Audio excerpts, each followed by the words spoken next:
Hello friends, good morning. Now आज का हमारा टॉपिक है मेंटेनेंस।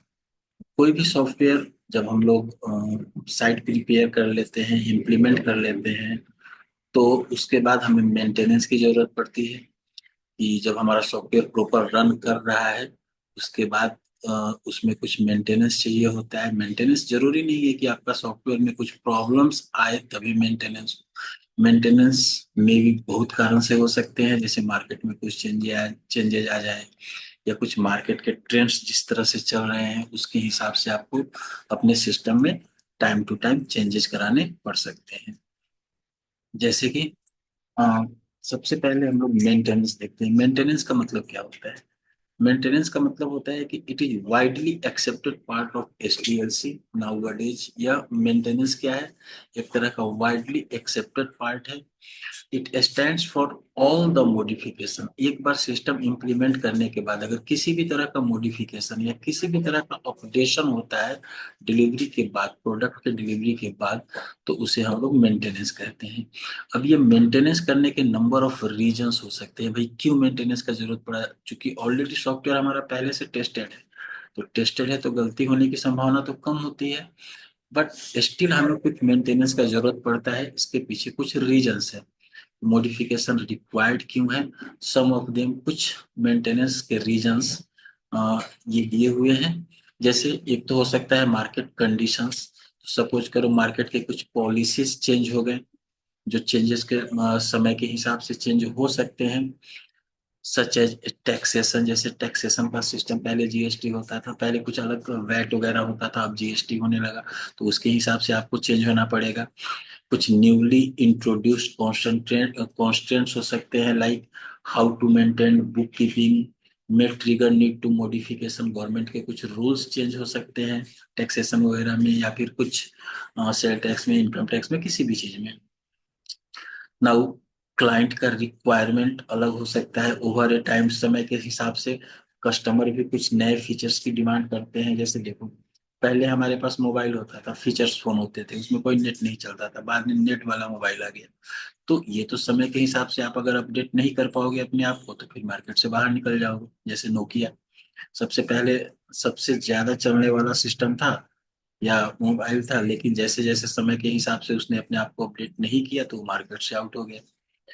होस्ट मॉडिफिकेशन हो सकता है कि जहाँ पे आपका सर्वर हो, जो होस्ट हो, उनको मॉडिफाई करना पड़े, उनके हार्डवेयर या उनके प्लेटफॉर्म को चेंज करना पड़े, समय के हिसाब से होस्ट को चेंज करना पड़े। तो उसके हिसाब से आपके सॉफ्टवेयर में चेंजेस का जरूरत पड़ सकता है एडेप्टेबिलिटी के लिए। या फिर ऑर्गेनाइजेशन चेंजेस, ये भी कंडीशन हो सकता है कि आप जो भी बिजनेस कर रहे हो उस बिजनेस में कुछ नए प्रोडक्ट लॉन्च करो, या बिजनेस का कुछ टेक्निक बढ़ाओ, या फिर एक जगह बिजनेस कर रहे हो तो उसके ब्रांचेस खोल दो, अलग अलग ब्रांचेस खोलो, या फिर आप अपने एम्प्लॉय की संख्या बढ़ाओ। मतलब किसी भी तरह के चेंजेस अगर आप अपने ऑर्गेनाइजेशन में करते हो तो उसके हिसाब से आपको अपने सॉफ्टवेयर का चेंज कराना पड़ेगा। तो ये सब कुछ रीजंस थे जिसकी वजह से हमें मॉडिफिकेशंस का जरूरत पड़ता है। जैसे मार्केट कंडीशन हो गया, क्लाइंट रिक्वायरमेंट हो गया, कॉस्ट मॉडिफिकेशन हो गया, या फिर ऑर्गेनाइजेशन चेंजेज हो गया। तो इनमें से रीजन कुछ भी हो, आपको तो अपने सॉफ्टवेयर में अपडेट करना पड़ेगा, मॉडिफाई करना पड़ेगा। मॉडिफिकेशन के भी और मेंटेनेंस के भी कुछ टाइप्स होते हैं, तो इनके आधार पे हम लोग मेंटेनेंस के कुछ टाइप्स देखते हैं कि कौन कौन से टाइप के मेंटेनेंस होते हैं। तो पहले हम लोग देखते हैं मेंटेनेंस के टाइप्स। जनरली मेंटेनेंस भी हमारा चार टाइप का होता है। सी- देखो, चाहे सॉफ्टवेयर कितना भी अच्छा बना हो, कितना भी रोबस्ट सॉफ्टवेयर हो, मेंटेनेंस की तो उसमें जरूरत पड़ेगा ही पड़ेगा। तो कहाँ कहाँ मेंटेनेंस हो सकता है, टाइप्स ऑफ मेंटेनेंस क्या है? May vary based on its nature. Software के नेचर के हिसाब से मेंटेनेंस का टाइप चेंज हो सकता है। इट में be just a routine maintenance, हो सकता है कि एक रूटीन मेंटेनेंस हो, या फिर कुछ बग आ गए उसके कारण से चेंजेस करना पड़ा, या फिर कोई बड़ा इवेंट आ गए उसके लिए कुछ चेंजेस करना पड़ा साइज में या उनके नेचर में। तो इस तरह से हम लोग मॉडिफिकेशन को मेनली चार पार्ट टाइप्स में बांटते हैं। पहला है कोरेक्टिव मेंटेनेंस। करेक्टिव मेंटेनेंस कहलाता है कि अगर this includes modification and updation done in order to correct और फिक्स प्रॉब्लम्स। मतलब करेक्टिव मेंटेनेंस का मतलब है कि अगर किसी तरह के प्रॉब्लम्स आते हैं आपके सिस्टम में, आफ्टर टेस्टिंग भी हो सकता है आपके सिस्टम में कोई छोटे मोटे बग रह जाए, तो वो बाद में डिस्कवर हो, तो उनको आपको मेंटेन कराना पड़ेगा, उनको अपडेट करना पड़ेगा। तो इस चीज को बोलते हैं हम लोग करेक्टिव मेंटेनेंस। दूसरा एक मेंटेनेंस का टाइप होता है एडेप्टिव मेंटेनेंस। एडेप्टिव मेंटेनेंस का मतलब क्या है? ठीक है, चलो आपका आप अपने सॉफ्टवेयर प्रोडक्ट को अप टू डेट रखने के लिए कराते हो। जैसे मार्केट में कुछ चेंजेज हुए, और मार्केट में जो चेंजेस हुए उस हिसाब से ही आप अपनी अगर एप्लीकेशन को अपडेट नहीं करते हो तो भी आगे प्रॉब्लम आ जाएगा। क्योंकि जो भी हमारा मार्केट है वो पूरा चेंजिंग वर्ल्ड में है, क्योंकि टेक्नोलॉजी भी चेंज हो रहा है, बिजनेस के इन्वायरमेंट चेंज हो रहे हैं। तो उसके हिसाब से भी आपको अपने सॉफ्टवेयर प्रोडक्ट को हमेशा अप टू डेट करना पड़ेगा। तो इस तरह का जो मार्केट के हिसाब से हम अपने सिस्टम को अपडेट कराते रहते हैं, इसे एडेप्टिव मेंटेनेंस का पार्ट कहते हैं। नेक्स्ट है हमारा परफेक्टिव मेंटेनेंस। परफेक्टिव मेंटेनेंस क्या होता है? ये मॉडिफिकेशन या updates done in order to keep the software usable over a long period of time.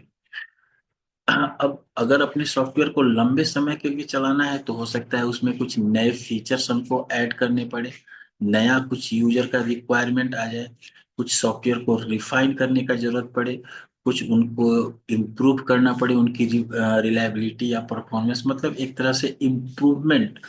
कुछ अपने सॉफ्टवेयर में अगर कुछ नए तरह का इम्प्रूवमेंट चाहते हो तो इस तरह की चीजों को बोलते हैं परफेक्टिव मेंटेनेंस। मतलब उन्हें परफेक्ट बनाने के लिए मेंटेन करना।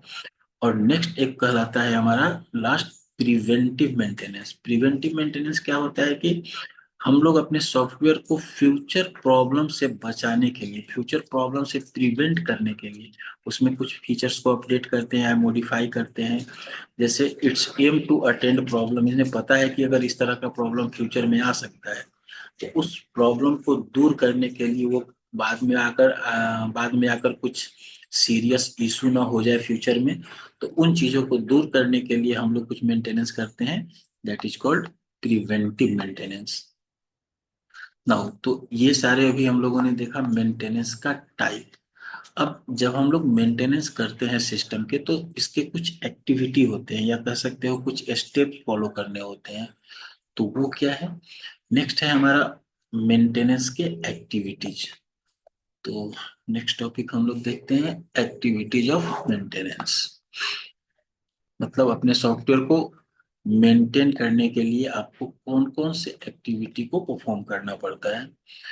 तो मेंटेनेंस एक्टिविटी में पहला तो ये है आइडेंटिफिकेशन एंड ट्रेसिंग। यानी किसी भी तरह का मेंटेनेंस आपको करना है तो इस एक्टिविटी में हम लोग क्या कहते हैं कि पहले जो भी काम हमको करना है उसको आइडेंटिफाई करो। ये आइडेंटिफाई किन के द्वारा होगा? यूजर के द्वारा, या फिर सिस्टम के द्वारा, जो सिस्टम रिपोर्ट करेंगे, या उनका जो एरर लॉग्स है, वी लॉग्स, वाया लॉग्स, या फिर एरर मैसेज के द्वारा। तो इस तरह से हम लोग आइडेंटिफाई करते हैं कि भाई हमको मेंटेन कराना है और क्यों कराना है। नाउ जो भी मेंटेनेंस कराना है उसका एनालिसिस करेंगे। एनालिसिस करेंगे कि क्या मॉडिफिकेशन के लिए जो एनालिसिस हम लोग किए उसमें हम लोग ये देखेंगे कि इस मॉडिफिकेशन से हमारे सिस्टम पे क्या इम्पैक्ट पड़ेगा, क्या इसमें सेफ्टी और चाहिए, या सिक्योरिटी इम्प्लीकेशन भी हो सकते हैं कुछ। The probable impact of severe alternation solution, इस तरह का कोई दूसरा अल्टरनेटिव सॉल्यूशन है क्या। A set of required modification is then materialized into required specification। तो मतलब कहने का मतलब है कि जो भी मेंटेनेंस करना है उनका इस एनालिसिस करेंगे कि उसमें हमको कॉस्टिंग कितना लगने वाला है, कितना समय लगने वाला है, इन सारी चीजों पर, और उससे सिस्टम पे क्या इम्पैक्ट होने वाला है। नेक्स्ट चीज है डिजाइन। अब जब हम एनालिसिस प्लान कर लिए, एनालिसिस कर लिए, तो फिर हम उसको डिजाइन करेंगे कि नया मॉड्यूल्स कौन सा इसमें ऐड करने जा रहे हैं, हम उसे रिप्लेस करने वाले हैं या फिर पुराने में ही कुछ मॉडिफाइड करने वाले हैं। तो जो भी चीज करना हो उनके लिए डिजाइन करेंगे कि जो भी रिक्वायरमेंट स्पेसिफिकेशन नया आया उसके हिसाब से हम डिजाइनिंग करेंगे, उसके हिसाब से टेस्ट केसेस क्रिएट करेंगे, वैलिडेशन और वेरिफिकेशन करेंगे, और फिर इसके बाद आता है इम्प्लीमेंटेशन। इम्प्लीमेंटेशन का मतलब क्या हुआ कि अब जो नया मॉड्यूल हमारा बन के आया, जो नया अपडेट बन के आया, उस कोड को अपने सिस्टम में स्ट्रक्चर डिजाइन क्रिएट करेंगे और इसे step by step every programmer is expected to do the unit testing in parallel. तो जो भी हम लोगों को चेंज कराने थे उन चीजों को प्रोग्रामर के पास जाएगा, प्रोग्रामर उसके हिसाब से अपना सॉफ्टवेयर में चेंज करेगा और फिर उनका यूनिट टेस्टिंग करेगा। ऑलरेडी हम लोगों ने पढ़ा है पहले कि यूनिट टेस्टिंग में क्या क्या होता है। तो वो यूनिट टेस्टिंग कर लेगा कि हाँ आपने हमको जो काम दिया वो टेस्टेड हो गया। इसके बाद जब इम्प्लीमेंट हो जाएगा कोड, हमारा कोड बन के रेडी हो जाएगा, तो अगेन जब हमारा कोड रेडी हो जाता है तो क्या करते हैं, ओवरऑल सिस्टम का टेस्टिंग।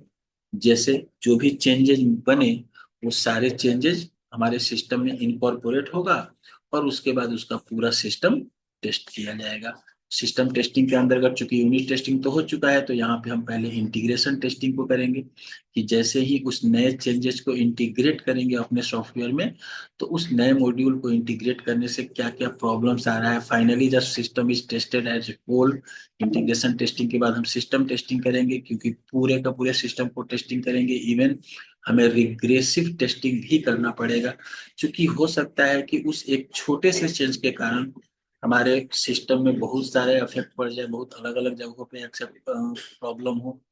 उसके बाद एक्सेप्टेड टेस्टिंग, उसके बाद यूजर के द्वारा उनका टेस्टिंग कराया जाएगा।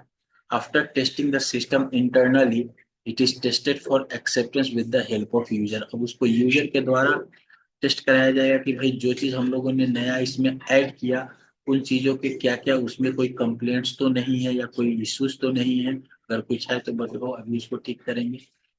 तो इसके लिए एक्सेप्टेंस टेस्टिंग होगा। उसके बाद जब यहाँ से ओके होकर निकलेगा तो हम उस प्रोडक्ट को डिलीवरी करेंगे। After acceptance testing the system is deployed all over the organisation. उसके बाद उसको ऑर्गेनाइजेशन के लिए डाल दिया जाएगा as a small update package, या फिर पूरा फ्रेश इंस्टॉलेशन करेंगे सिस्टम का, जहाँ पे क्लाइंट एंड पे वो फाइनल टेस्टिंग उसका हो जाएगा। उसके बाद फिर मेंटेनेंस मैनेजमेंट, जितना भी काम मेंटेनेंस के अंदर किए, कॉन्फ़िगरेशन मैनेजमेंट, जो भी कॉन्फ़िगरेशन है हमारे सिस्टम का उसको देखेंगे कि जो हमने चेंज किया उसके हिसाब से हमारा कॉन्फ़िगरेशन सही है कि नहीं। या फिर वर्जन कंट्रोल का जो टूल्स होता है उसका यूज करके हम इसका वर्जन कंट्रोल करेंगे कि ये वर्जन कुछ अलग वर्जन बना या फिर सेमी वर्जन है या फिर पैच मैनेजमेंट है, और उसके हिसाब से उस सॉफ्टवेयर का वर्जन डिसाइड किया जाएगा ना। तो इस तरह से हम लोग किसी भी सॉफ्टवेयर का मेंटेनेंस करते हैं। आज के लिए इतना ही।